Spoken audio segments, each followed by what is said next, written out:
here. I am with Beth Birchfield of Ecoshyft, and we're going to talk a little bit about her business and what she's doing to shift online during these times. So, Beth, if you can just give us a little background on what your business was before 2 weeks ago.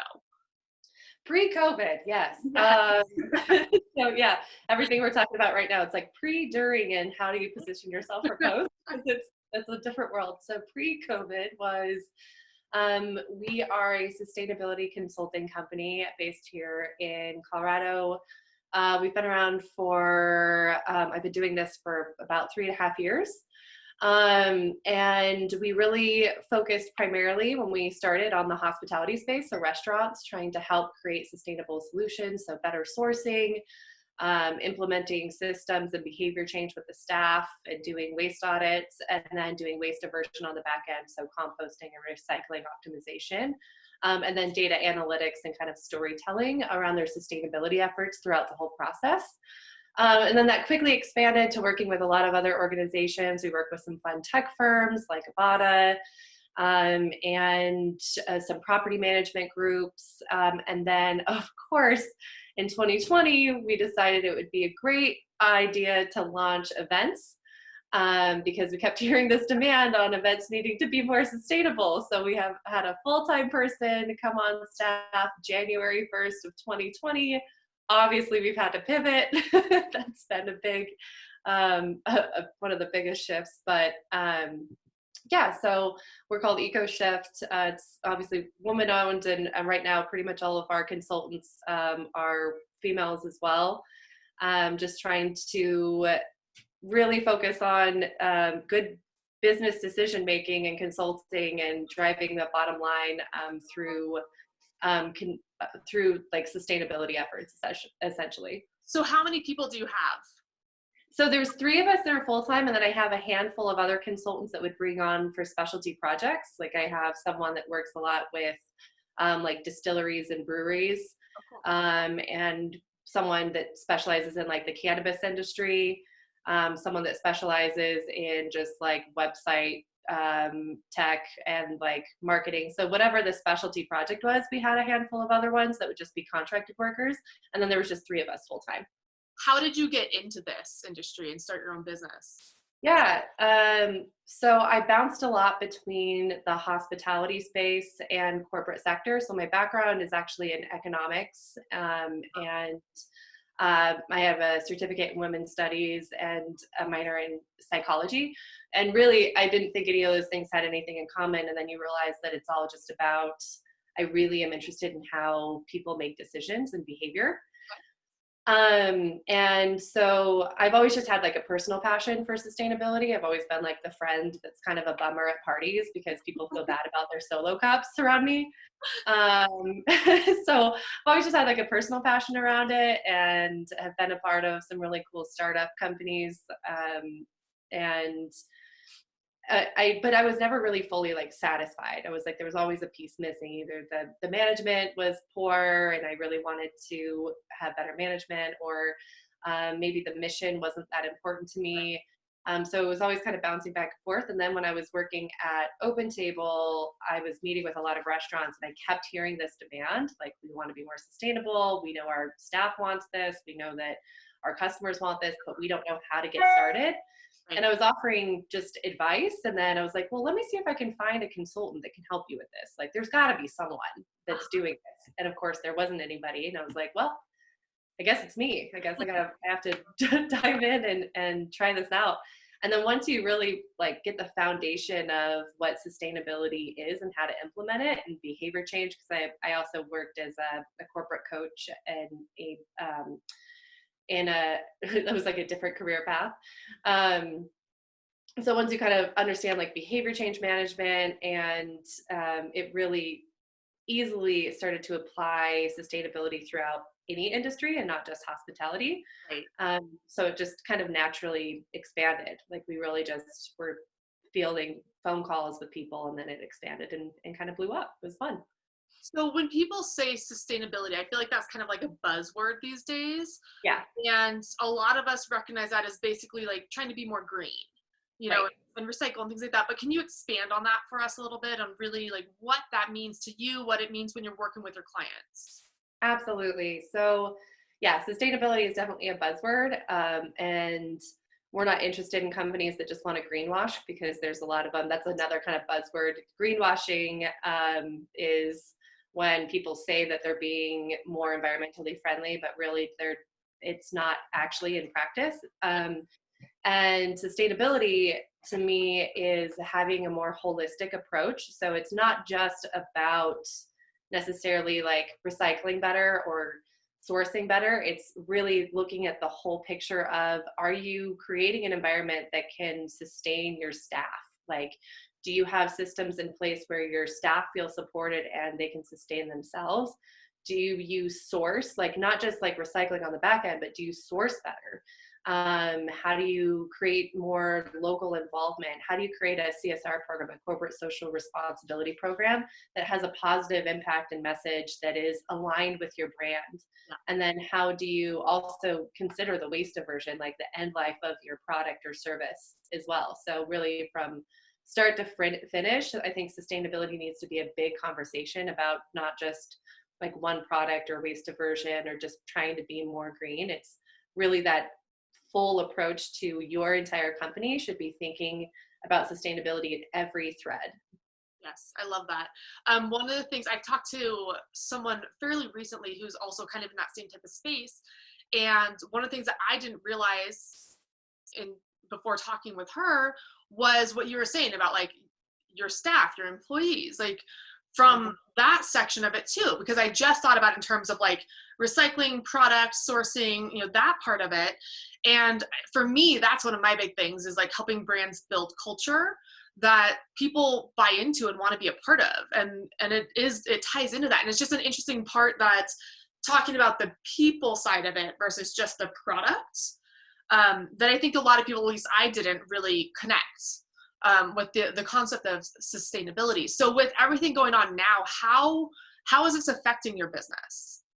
Oh, I mean, we had so many pending contracts and kind of current contracts that we were working on, especially in the because that's really what we were focusing on ramping up for 2020. Mhm. So events that we were actively planning, um, different hospitality groups that we were working with, a lot of restaurants that we were working with, that everything was just completely halted. So as soon as the hospitality space was shut down and all the events were shut down, we were essentially all of our active contracts were shut down as well. So it was a huge gut punch, like I'm sure was for so many other people. I've talked to a lot of other entrepreneurs or people in that space, and like everyone is just like really feeling this impact. And um, so it completely uprooted a lot of what we were doing, because even the like workspaces or property managers that we can start to migrate to working in a virtual capacity. I mean, they just wanted to put everything on hold until the dust settles. Right. Even the people that we probably will pick back up with, everything just halted all at once. Yeah. So it was a massive impact for sure. So what are you doing? How are you shifting your business? Yeah, it's it's crazy. I am so thankful for my team. I think that it's we are lucky that we had gone on a little retreat with just the three of us, and we did a lot of work with strategy planning, which of course was all kind of uprooted now. But we did like a full strategy planning session for like 2 days. But we also did a lot of just like building, like we used a lot of Brene Brown's work, like brave leadership work, and we did a lot of like building between us and trust building between us. And so and I really, I mean, both of the people on my team are brilliant. And so seeing the creativity that have come out of the three of us, where when you are like your feet are on the fire, like what happens when you like are trying to scramble and figure out how you're going to pivot your business, it's actually been really cool. It's been really cool to see a lot of the creativity that have come out of our team. I've been super inspired by them. And so how we're kind of pivoting is anyone that we can work with sustainability of like, now is a great opportunity for every single organization that can to help this crisis. And that is corporate social responsibility, is responding to a crisis, is it might not be sustainability as far as like reducing plastic. Right. Uh, but by the way, plastic holds the virus longer than any other substance. Fun fact.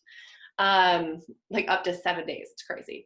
But it's not just about pivoting your company to be able to respond to this crisis. It's being the responsible party. So a lot of people are looking to these organizations because a lot of people don't feel like our government is doing anything to respond. So we're looking to organizations to actually respond and help this crisis. And so the companies that have already showcased themselves as being leaders are the ones that have said, hey, we're going to pivot what we're doing to try to help get medical supplies. Like these people that are printing 3D masks and things like that to get medical supplies, or hey, we're going to pivot our like even the hospitality groups that are like, we have some food that we can distribute to people that need it. And it's the community leaders. It's like anytime that we have a crisis, that's when you need to be a leader and to showcase your leadership.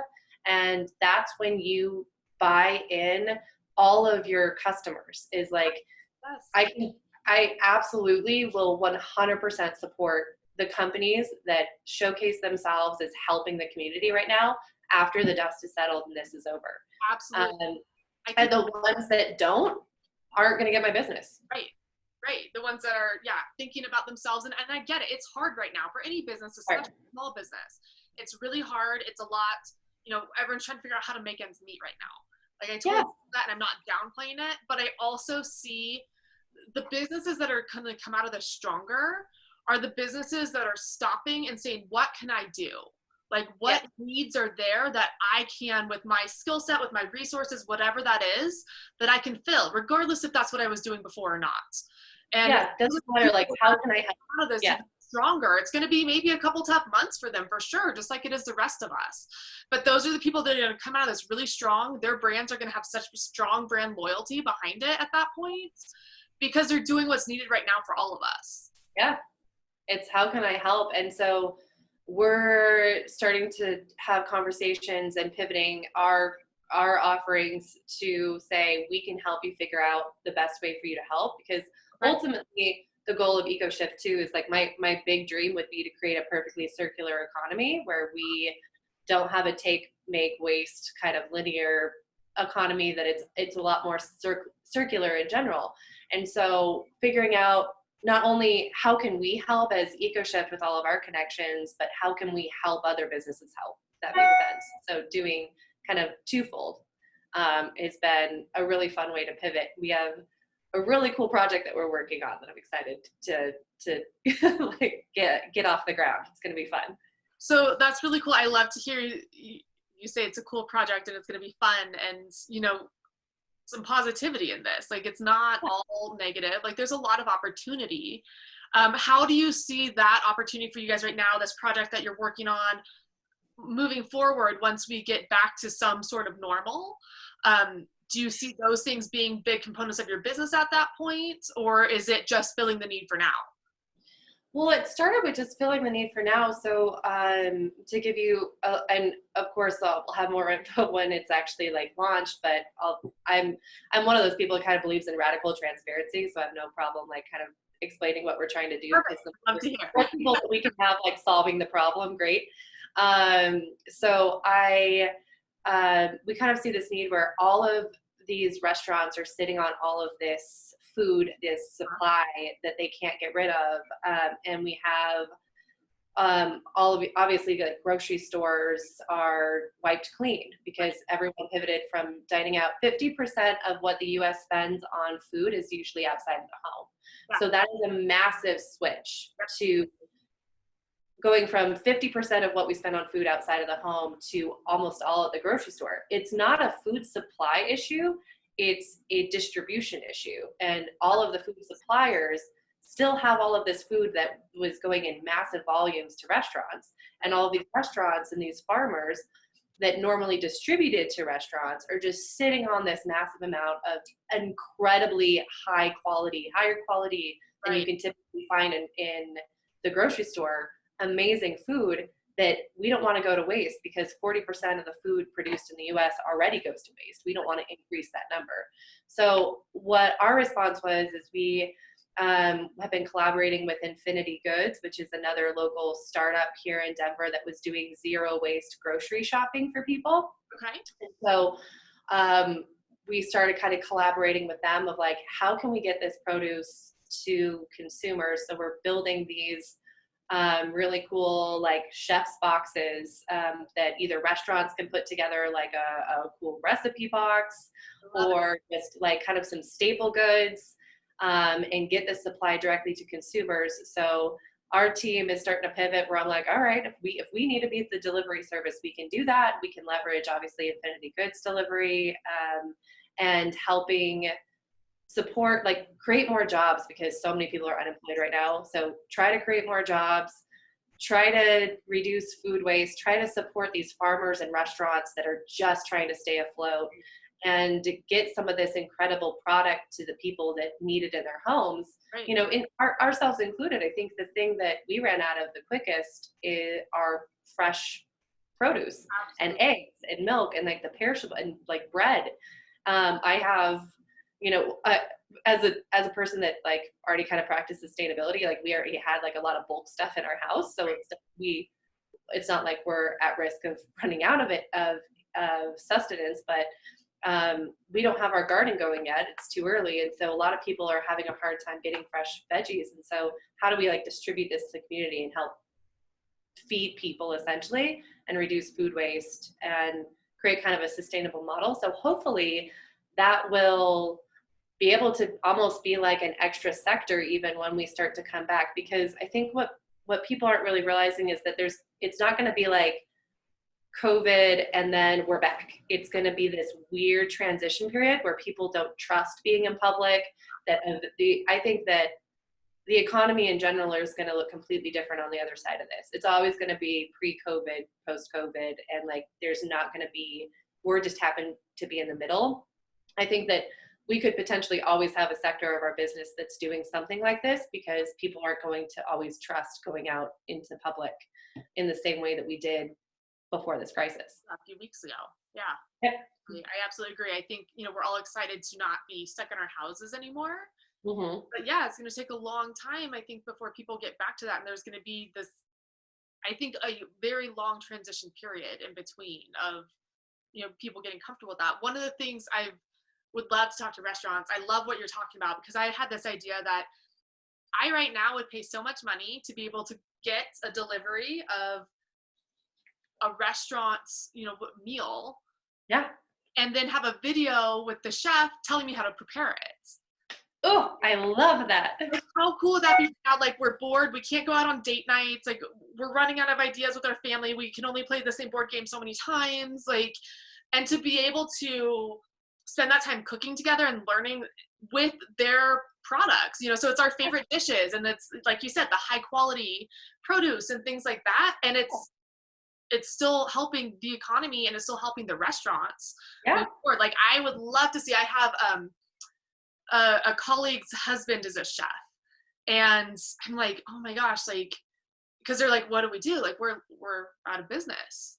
And I'm like, why not like just do all these videos? Like, we all love cooking shows, like, and that's when, before all of this happened, that was pre-COVID. You just gave me an idea. Like, how fun would it be to like send out, like, be like, hey, whoever wants this box of ingredients for this dinner, we're all going to cook together over Zoom tonight. Like, and you could be having like a Zoom with like the chef. How fun would that be? Like a cool cooking class. Like, I love that idea. Well, and one of my friends runs Denver Wine Guide. And so she was like, well, we could also, because we can just, a lot of people don't know, you can buy booze from restaurants right now. We lifted that liquor license. And so we can distribute the wine and even do a wine pairing and just be like, hey, do you want to do a wine pairing with this dinner? Like, you can act, like, how fun would that be? Like, that's so smart. And like learning how to make new cocktails. So yeah. So what, I mean, with that side of it, how do you see in terms of sustainability, when you're creating a program like that? I know one of people's big issues with even going having groceries delivered or getting takeout or whatever is still like that risk of exposure. So Yeah. how do you see restaurants when you're working on, I love the idea of it, but how do you see kind of handling those concerns and any precautions that, would that be on them to take them? Would there be kind of like a protocol in place to make sure that everyone in that process is being as cautious as possible? Yeah, I feel like that's been kind of the interesting thing to learn how to navigate is like how do we create these systems that make people feel very secure and safe. So the hospitality industry in general is they're really already very worried about like food safety and cleanliness. And so the they I almost trust more than a lot of people in like say grocery stores, like that you don't know how many people have touched all the produce that is sitting out there that Yeah. you're now grabbing. I would much rather trust just because when you think about how many touch points, it's just Right. going directly from the producer to the restaurant, and then these highly trained chefs that are very cautious of exactly how clean things need to be would go from there to and then it would just be training like our staff or whatever Delivery to process. deliver like the deliver process and making sure like because one of the other things it's like restaurants have access to a lot of gloves and because they were going through crazy volumes of plastic gloves all the time so it, it's it's easy to kind of create these processes that will hopefully give people a little bit of the security. And then also, how do we create the system to make sure that people aren't working if they have any kind of concern or how do we get people back to work without putting them at risk? Um, because I also don't want to put like the delivery people at risk from taking it to these houses. Like I would want it just to be like, here's it at your door. We're going to text you that it's there, and then we're going to walk away. Like Well, no interaction. where we've been trying to do like a couple takeouts a week to support our local restaurants and Uber driver or Uber Eats and DoorDash, those types of um, companies that have those people who are struggling right now. And same thing, I don't know if it was there before. I think it was on Grubhub and I just didn't notice it, or if it's been implemented since this. And if so, it's a genius idea either way. But where you can click and say like no contact, and same thing, Yeah, drop it at your door, and then they call you after they've left and said, hey, I just dropped it off, and then you just go get it. And I think that makes a lot of sense, like you said, to keep, because those people are coming in contact with people every day, and so to help keep them safe in the process, I think is yeah, important. absolutely. It's so important. So I'm super excited about this idea. When do you have a timeline on it? Like, when do you think this is rolling out? We're hoping to have at least because we're going to start with just like a few boxes that we know are already ready. Like so somebody people is already a zero waste restaurant here in Denver, and they were already kind of trying to do something similar where they just had like recipes, but they just didn't have a way of getting it out to the consumer. So it's only available for pickup right now. So probably start with like things like that chefs are already starting to put these together, and we'll have some boxes of just like staples as well, like hey, if you guys just need like veggies and eggs and bread, here's some staples. And I just met with the owner of Infinity Goods this morning, so I think we're hopefully we'll have something ready by the end of next week to actually start rolling out, which is really fun. And then in the meantime too, we're just anybody that needs support, and we're trying to do the same thing as you, where I'm offering our advice and our expertise for free right now, just to help in whatever way that we can. Yeah, like however I can help. So if people have questions on like sustainability in general, or how to this downtime, if people have downtime with their business, it's a perfect time to implement new systems, because when people go back to work, they're going to be looking for a new process anyway. And creating those behavior change systems are going to make people feel more safe. They're actually going to feel more safe if there is change than if there isn't. And so we're here to help with that process as well. So hopefully we'll start to get more of those clients as the dust starts to settle and people are realizing they need to create new systems that will incorporate some sustainability in there, or creating corporate social responsibility programs. And then hopefully the event space we'll start to work with again as well on our other side of the business. But yeah, I'm really excited to get this new sector, which would Yeah, not have happened. We never would have thought of this. yeah. If we didn't have the pressure of this situation to kind of rally and try to figure out how to solve this problem. Well, I love it. If people, either restaurants or people are interested in these types of deliveries once it's up and running, how do they contact you? The best way to get in touch with us, you can email me at beth@ecoshyft.org with a Y, so it's ECOSHYFT.org. You can contact us on ecoshift.org. I'm on Instagram on just Ecoshift. And then, yeah, we'll probably come up with like kind of a little sub name, and I'll be able to share that with your group as well. But yeah, if you know any farmers or restaurants, or you're just interested in getting these boxes when they're available, Right. absolutely reach out to me. We're just going to try to connect the dots and expand this as much as we can in the shortest amount of time as possible. So hopefully we can put a lot more people back to work and get this food in people's houses. That's so cool. I'm really excited about it. So, Me too. I'm good job. excited. It's gonna be fun.